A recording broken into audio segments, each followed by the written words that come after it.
Queridos estudiantes, cordial saludo. En esta segunda parte intentaremos mostrar por qué la conciencia tiene una función central en la vida cristiana.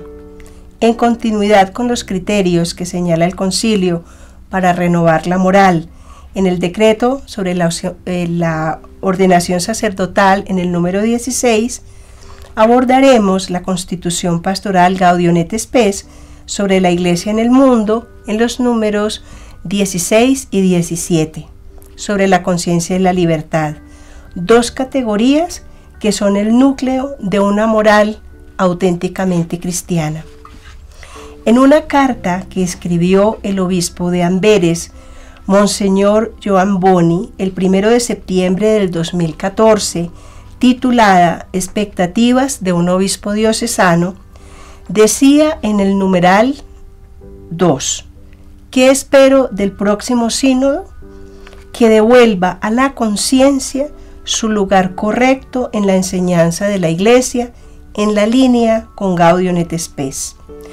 Considero que esta es la apuesta de los padres sinodales y del Papa Francisco, devolver a la conciencia su lugar que le corresponde de acuerdo con el más genuino magisterio de la Iglesia. La conciencia es el espacio interior de comunicación con Dios. Uno de los cambios más revolucionarios en la teología moral lo hizo el Concilio cuando se refirió a la conciencia, porque si tradicionalmente la moral se ubicaba en el cumplimiento de preceptos, el Concilio la sitúa en el seguimiento de la propia conciencia. Para el Concilio es perfectamente claro que es en la conciencia donde reside la más íntima y profunda relación de todo ser humano con Dios. En la Constitución Gaudium et Spes número 16, sobre la conciencia, el Concilio señala lo siguiente: en lo más profundo de su conciencia descubre el hombre la existencia de una ley que él no se dicta a sí mismo, pero a la cual debe obedecer y cuya voz resuena cuando es necesario en los oídos de su corazón, advirtiéndole que debe amar y practicar el bien y que debe evitar el mal. Haz esto, evita aquello. Porque el hombre tiene una ley escrita por Dios en su corazón, en cuya obediencia consiste la dignidad humana y por la cual será juzgado personalmente. La conciencia es el núcleo más secreto y el sagrario del hombre, en el que éste se siente a solas con su Dios, cuya voz resuena en el recinto más íntimo de aquella. Es la conciencia la que de modo admirable da a conocer esa ley, cuyo cumplimiento consiste en el amor de Dios y del prójimo. No rara vez, sin embargo, ocurre que yerre la conciencia por ignorancia invencible, sin que ello suponga la pérdida de su dignidad. Hasta aquí el Concilio Vaticano II. Sin lugar a duda, la referencia del Concilio sobre la conciencia significa un cambio de horizonte para la teología moral, lo que viene a complementar los 4 puntos anteriormente tratados. Tradicionalmente, la moralidad se situaba en el cumplimiento de leyes, normas y preceptos, pero ahora el Concilio, ubicado en el mismo horizonte del Evangelio, sitúa la moral en la fidelidad a la propia conciencia. La conciencia es el sagrario, donde se da la más profunda relación del ser humano con Dios. Es el amor de Dios derramado sobre lo más íntimo de cada ser humano, su conciencia, que le dice cómo obrar el bien y rechazar el mal. El texto también identifica el posible error de una conciencia. Sin embargo, si la conciencia yerra inocentemente frente a otra verdad que poseemos, sigue en pie el principio de que el sujeto en tal condición tiene la obligación de seguir su conciencia, y así ante Dios, aunque yerre, no peca. Eso es lo que quiere decir el texto cuando afirma sin que ello suponga la pérdida de su dignidad. Al poner de relieve la responsabilidad de la persona, el concilio no parte de una antropología abstracta, estática y metafísica, sino de la realidad auténtica de la existencia humana, contingente y finita, pero a la vez fortalecida por la gracia. En consecuencia, el concilio continúa afirmando: esta caridad y esta benignidad en modo alguno deben convertirse en indiferencia ante la verdad y el bien. Más aún, la propia caridad exige el anuncio a todos los hombres de la verdad saludable, pero es necesario distinguir entre el error, que siempre debe ser rechazado, y el hombre que yerra, el cual conserva la dignidad de la persona incluso cuando está desviado por ideas falsas o insuficientes en materia religiosa. Dios es el único juez y escrutador del corazón humano. Por ello, nos prohíbe juzgar la culpabilidad interna de los demás. En consonancia con el concilio, el Papa Francisco afirma: también nos cuesta dejar espacio a la conciencia de los fieles, que muchas veces responden lo mejor posible al Evangelio en medio de sus límites y pueden desarrollar su propio discernimiento ante situaciones donde se rompen todos los esquemas. Estamos llamados a formar las conciencias, pero no a pretender sustituirlas. Y continúa afirmando el Papa Francisco: la Iglesia posee una sólida reflexión acerca de los condicionamientos y circunstancias atenuantes. Por eso ya no es posible decir que todos los que se encuentran en alguna situación así llamada irregular viven en una situación de pecado mortal, privados de la gracia santificante. Los límites no tienen que ver solamente con un eventual desconocimiento de la norma. En esta misma línea, continúa el Papa Francisco, a causa de los condicionamientos o factores atenuantes, es posible que en medio de una situación objetiva de pecado, que no sea objetivamente culpable o que lo sea de modo pleno, se pueda vivir en gracia de Dios, se pueda amar y también se pueda crecer en la vida de la gracia y la caridad, recibiendo para ello la ayuda de la Iglesia.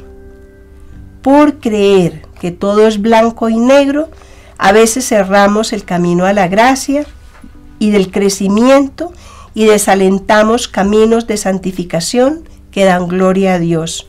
Recordemos que un pequeño paso en medio de grandes límites humanos puede ser más agradable a Dios que la vida exteriormente correcta de quien transcurre sus días sin enfrentar importantes dificultades.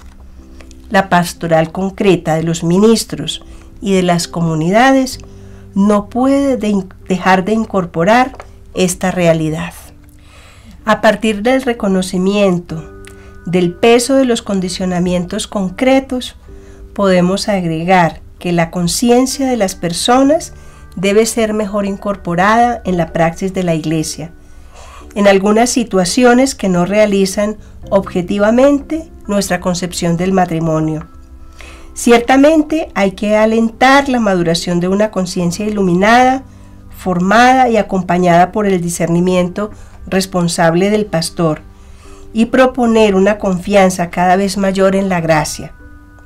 Pero esa conciencia puede reconocer no solo que una situación no responde objetivamente a la propuesta general del Evangelio, también puede reconocer con sinceridad y honestidad aquello que por ahora es la respuesta generosa que se puede ofrecer a Dios, y descubrir con cierta seguridad moral que esa es la entrega que Dios mismo está reclamando en medio de la complejidad concreta de los límites, aunque todavía no sea plenamente el ideal objetivo. En cuanto a la libertad, el concilio señala en la Gaudium et Spes en el número 17, la verdadera libertad es signo eminente de la imagen divina en el hombre. Dios ha querido dejar al hombre en manos de su propia decisión para que así busque espontáneamente a su Creador y adhiriéndose libremente a éste, alcance la plena y bienaventurada perfección. La dignidad humana requiere, por tanto, que el hombre actúe según su conciencia y libre elección, es decir, movido e inducido por la convicción interna personal y no bajo la presión de un ciego impulso interior o de la mera coacción externa. Desde el punto de vista de la teología moral, la libertad humana ha de entenderse siempre desde Dios y hacia Dios, como su tú y como horizonte de todo otro tú. Su esencia más íntima será precisamente la posibilidad de la absoluta disposición sobre sí mismo, en lo radicalmente definitivo, mediante la aceptación o el rechazo, también definitivos, de la gratuita autocomunicación de Dios mismo, teniendo presente que la gracia libera a la libertad y se constituye así en su más alta posibilidad. Es decir, que Dios mismo pone en lo más profundo de la estructura existencial humana la capacidad misma de acogerlo. La respuesta de la libertad humana consiste en su postura definitiva frente a este desafío radical de Dios, quien se autocomunica libre y gratuitamente. Al hacer referencia a la conciencia y a la libertad, el Concilio Vaticano II, en línea con lo anterior, sitúa al ser humano ante Dios al nivel de su propia conciencia. Allí nadie puede sustituirle en las decisiones personales que solo a él le competen. En consecuencia, al situar la moral desde la profundidad y la complejidad de la conciencia y desde la noción de libertad fundamental, el pecado ya no puede ser comprendido e interpretado a partir de una moral legalista.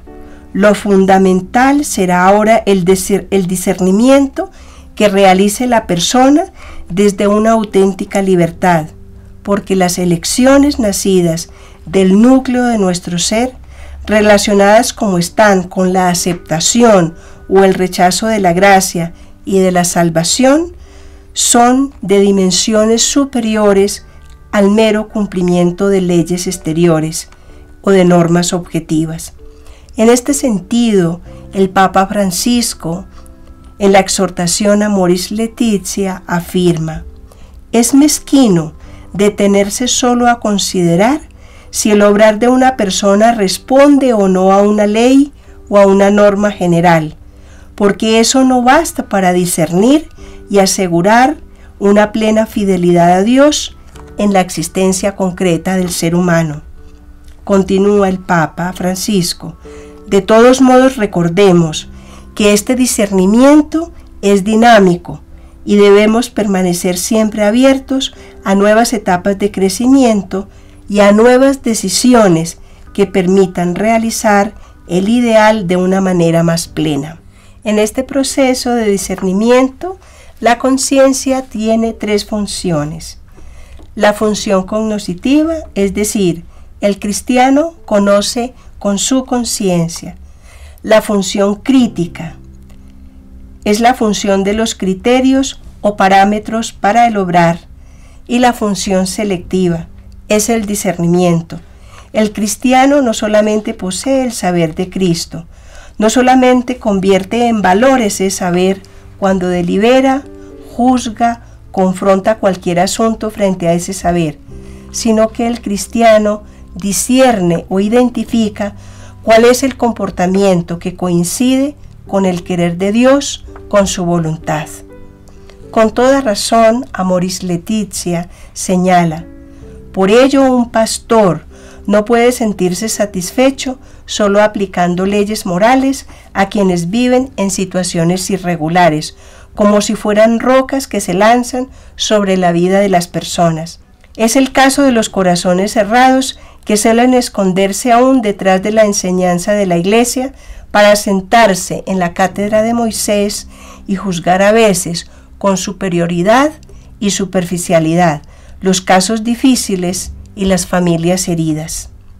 Esto nos otorga un marco y un clima que nos impide desarrollar una fría moral de escritorio al hablar sobre los temas más delicados, y nos sitúa más bien en el contexto de un discernimiento pastoral cargado de amor misericordioso, que siempre se inclina a comprender, a perdonar, a acompañar y a esperar, y sobre todo a integrar. Muchas gracias por su atención.